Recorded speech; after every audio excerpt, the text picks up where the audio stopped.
Welcome back to the channel. In this video I'm going to walk you through how to delete stickers on Snapchat. So deleting stickers on Snapchat can be done in a few simple steps.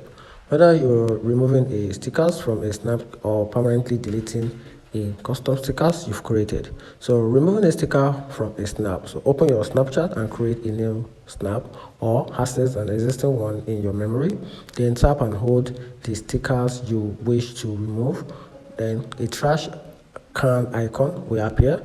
If it is on Android, it will be located on the right side of the screen. Then if it is on iOS, which is iPhone, it will appear at the bottom of the screen. Then drag the stickers to the trash can and release it.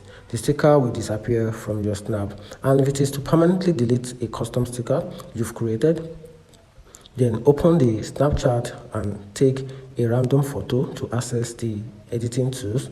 Then tap the icon, then select the scissors icon to view your custom stickers. Then press and hold the stickers you want to delete. Then a delete option or a trash can icon will appear. Drag the stickers to the icon or tap delete to remove it permanently.